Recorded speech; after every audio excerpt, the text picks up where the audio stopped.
চারটা দায়িত্ব সবগুলো নবীজি সাল্লাল্লাহু আলাইহি ওয়াসাল্লাম তার জীবদ্দশায় আদায় করে গিয়েছেন। এখন আফসোস হলো আমরা উম্মত হিসাবে এই চারটা কয়টা আমরা অনুসরণ করি। একটু যদি হিসাব মিলাতে যাই, প্রথম হলো ইয়াতলু আলাইহিম আয়াত, অর্থাৎ আল্লাহ তাআলার আয়াত তেলাওয়াত। এখানে কিন্তু আমরা হেরে যাব। অধিকাংশ মানুষ আমরা হেরে যাব।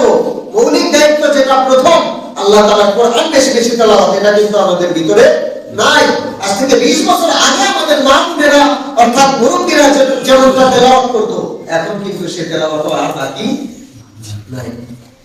প্রথমটা আমরা হেরে গেছি। দ্বিতীয়টা দেখেন, ওই আল্লিমুহুল কিতাব, সর্বপ্রথম যেটা সেটা হলো তেলাওয়াত। এরপরে হলো তেলাওয়াত কি করছি এটা বোঝা, এটা শেখা। এটা তো আরো নেই, আছে অনেক দূরে। ওয়াল হিকমা, সেটা হলো নবীজি সাল্লাল্লাহু আলাইহি ওয়াসাল্লাম তার জীবদ্দশায় কিভাবে কোরআন হাদিসে ব্যাখ্যা করেছেন এটা পরিপূর্ণ জানা। এটা তো অনেক দূরের বিষয়। ওলামায়ে কেরাম কিছু জানেন আর বাকি আমাদের কাছে নাই। আর ওই জাকির অনেক দূর আসলে। তাহলে আমরা সব জায়গায় সুখ শান্তি আরামায় সবকিছুর জন্য আমরা আশা প্রত্যাশা অনেক কিছু করে ফেলি। আসলে বলুন তো, সুখ আশার যতগুলো দরজা, যতগুলো মাধ্যম, সবগুলো তো আমাদের বন্ধ। কথা কি বোঝা যাচ্ছে?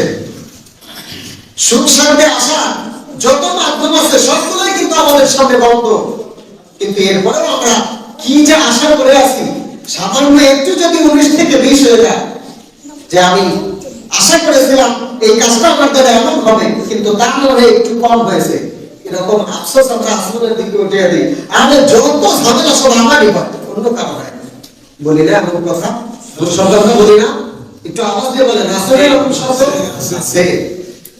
আফসোস তো নিজের কপালের দোষ, যে আমি তো আল্লাহ তাআলা কিছুই দেইনি, আল্লাহ তো সব কিছু আমাকে দিয়েছে, কিন্তু এরপরেও মালিক যে আমার কাছ থেকে যে বিষয়গুলো চায় এগুলো তো আমরা দিতে পারি,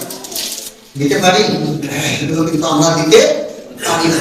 এর জন্য আসলে অনুরোধ করি, একটু ফিরে আসি, আমরা ভালো করার চেষ্টা করি যার যার জায়গা থেকে। আমি আমার সমাজের দায়িত্ব নিতে পারবো না, এটা বাস্তব। কারণ সমাজে অসংখ্য মানুষ আছে, এক একজন এক একটা চায়, সে যার যার মতো চলতে চায়, কিন্তু আমি নিজের দায়িত্ব তো নিতে পারি নাকি? পারি না। আমি যখন আমার জায়গা থেকে ভালো হয়ে যাব, আমার মুয়াজ্জিন সাহেব যখন তার জায়গা থেকে ভালো হয়ে যাবে, আপনি একজন নগণ্য মুসল্লি, আপনি যখন আপনার জায়গা থেকে ভালো হয়ে যাবেন, মসজিদের দায়িত্বশীল যারা তারা যখন যার যার জায়গা থেকে ভালো হয়ে যাবে, সমাজের একজন আল্লাহ থেকে আপনার নিম্ন স্তরের ব্যক্তি সে যদি চেষ্টা করে যে আমি আমার জায়গা থেকে ভালো হয়ে যাব, অন্য কারো অন্যায় করবো না, পরের কোনো জিনিস নিয়ে টানার চেষ্টা করবো না, আসলে বলুন তো এই সমাজে কি নোংরামি অর্থাৎ নষ্টামি, ভুল ভাল এগুলো কোনো কিছু থাকবে আমাদের সমাজে না?